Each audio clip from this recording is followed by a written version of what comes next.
Very good morning, students. Today we are going to learn about the demonstration of cut section of electrical machines. So, you would have well learnt in your theory sections about the various machines, electrical machines. So, we have divided them into two parts, one is called as DC machines, another one is AC machines. DC machines, as the name itself suggests, so if whether it is a motor or a generator, the output and the input are going to be direct currents, that is DC. So, if it is a DC generator, it is an electrical machine that is going to convert the mechanical energy into electrical energy. If it is a DC motor, so it is a machine that is going to convert the electrical energy into mechanical energy. Nevertheless, so irrespective of its application, the construction of both the type of machines are very similar, and we can classify the construction of these machines broadly into two categories. So, one is stationary part, another one is a rotating part. So, stationary part is known as the stator. So, to name a few of the stator parts, so we have the outer cylindrical drum called as a yoke, then we have the base plate, the lifting eye, the terminal box, the pole system. The pole system consists of the pole core and the pole shoes. There is a winding that is made on the pole core, and this winding need to be excited. Who is responsible for giving the required magnetic field in the air gap between the stator and the rotor? To talk about the rotor, so the rotor parts will include the armature conductors. If it is a DC machine, then the commutators, the brushes, and then the shaft. So, all this will be mounted on the shaft. So, this is about the basic overline or the outline about the electrical machines. So, since it is a demonstration, so we are going to show you the different parts of the cut section of the machines. So, followed by which, so we will turn it on and show you how exactly the machine runs. Just look at this machine. This is a DC motor. So, I was talking about two parts, one is the stator, another one is the rotor. So, stator parts, this one what you can see here, it is an outer cylindrical drum. Based upon the application, the material of this yoke differs, right. So, this is going to give you the required mechanical support to house the machine inside like this. So, the outer cylindrical yoke will either be made up of cast iron or cast steel. If it is made up of cast iron, then it can withstand a magnetic flux density of about 0.5 Weber per meter square or Tesla, and if it is for huge applications, so this yoke will be made up of cast steel, which is around 1.5 Weber per meter square or Tesla. That is the magnetic flux density that this yoke can withstand if it is made up of cast steel. Apart from the high magnetic intensity that the yoke can tolerate for a cast steel, one of the major advantages of using a cast steel is about the electrical and the mechanical properties that the cast steel can possess. So, it is possible for us to judge what are the electrical and the mechanical properties of a cast steel, but if it is made up of cast iron, since it will be made up of we can say it is a pig iron, so it will be difficult, and there is going to be blowholes present in the pig iron. It will be little difficult to guess the mechanical and the electrical properties of this yoke. Then inside this yoke we can see the pole system. We can see this. This is going to be the pole system, and this pole system will be tightly riveted to the yoke with the help of the nuts and bolts like this. Can we see here? Okay, so it will be very tightly riveted to the outer system of the yoke so that it does not move. Then this pole system will have a shoe. So, we can see here this is going to be the pole shoe. So, inside on this pole core there are windings. So, behind this there is going to be windings, the copper windings, right. This windings need to be excited either with the help of a pivot generator, or we can give the external supply so that current passes through this windings and magnetic field is created. There is an air gap between the stator and the rotor. This is the rotating part. So, this air gap, in the air gap there is going to be a magnetic field that is going to be created, alright. And then coming to the base plate. So, you can see here this is the base plate, so which is used to hold, we can say, which is used to place the machine on a required place. Then this is going to be the terminal box backside. So this terminal box where the wire system will be taken and connected to outside world, right. The current will be taken out if it is a generator, and the current on the supply will be given into the machine if it is going to be a motor. Okay. So this is about the terminal box. Now let us look into the rotor.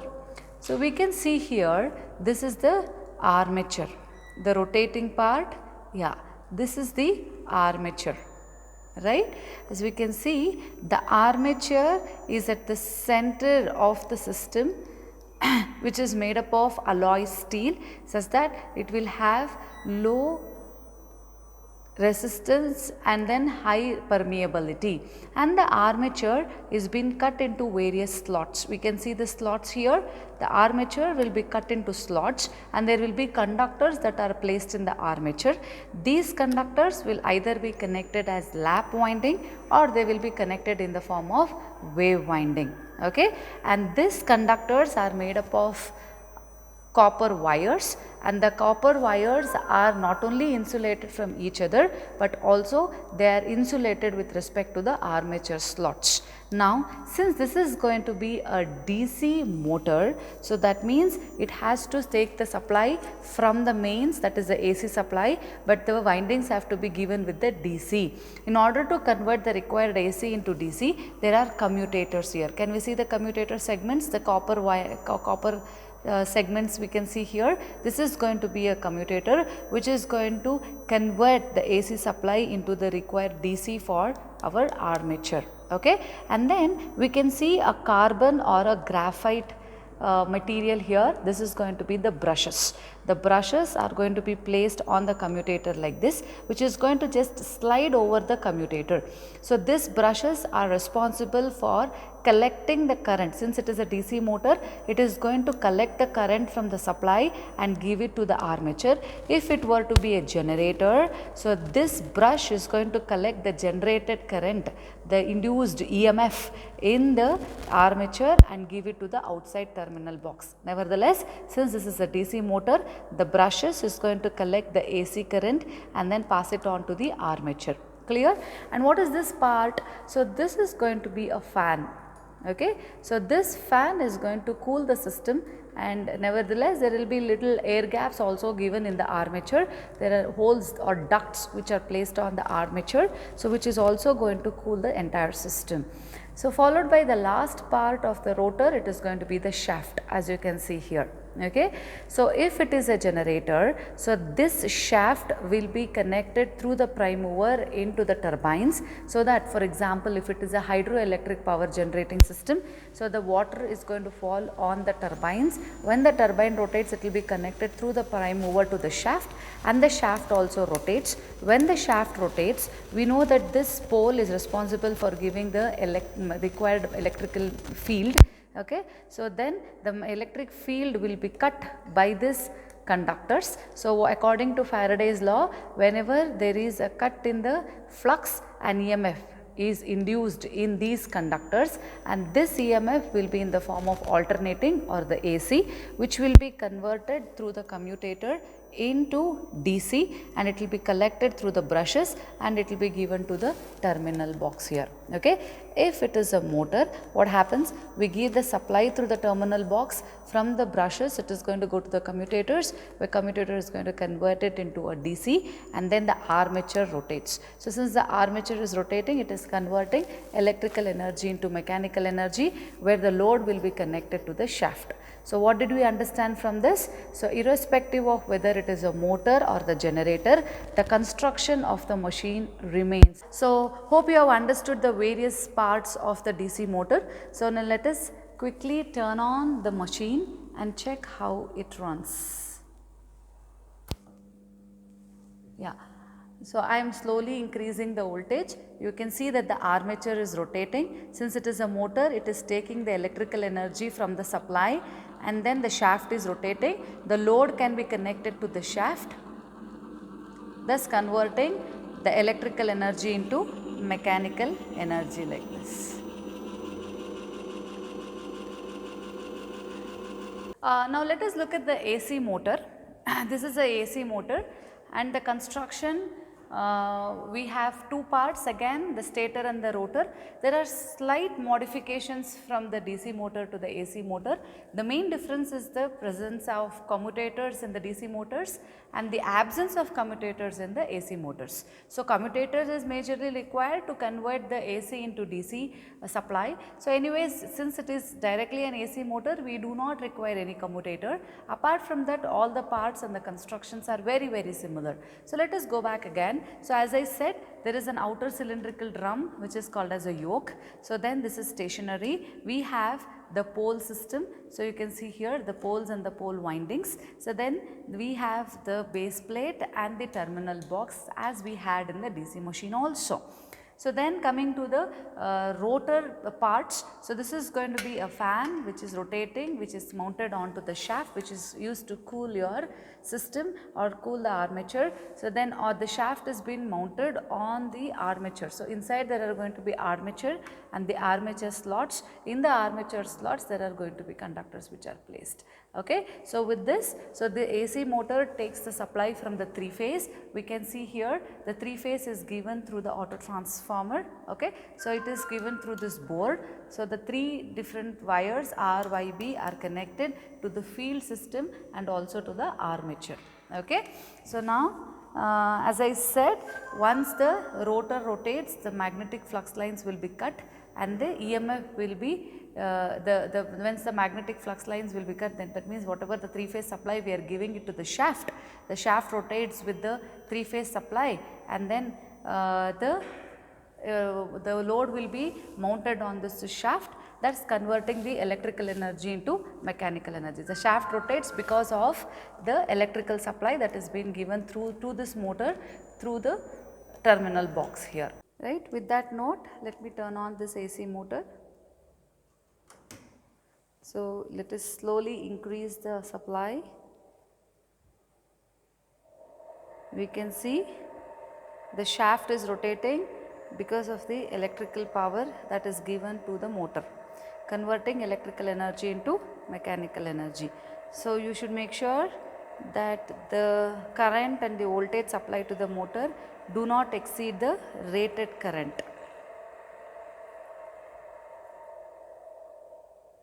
Now, let us see another type of an AC motor called as a synchronous motor. So, full detail about the synchronous motor you would have already studied in your theory part. Nevertheless, so we have the outer stationary part, that is a stator part, as a yoke, then the base plate, the terminal box and the pole system here. So, we can see that the pole system has got windings, the pole core has got windings. So, which when excited is going to provide the required magnetic field, and then coming on to the rotor part. So, the rotor part, this entire thing what we can see in the center is going to be the armature or the rotating part. So, on this armature conductors we have the poles, the brushes here.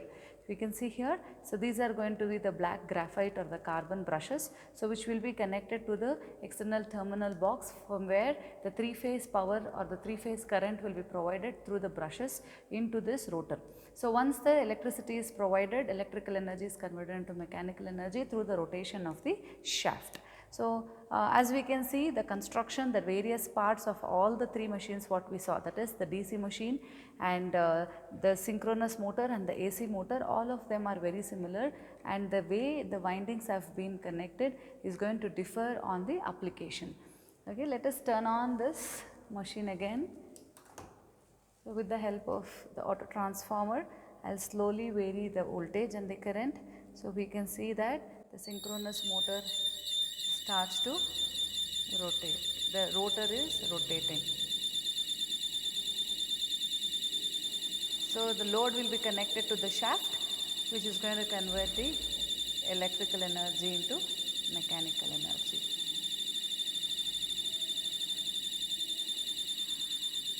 The speed can be varied with the variation in the supply, and this is the fan which is going to cool the entire system. Okay? Yes. Thank you very much one and all.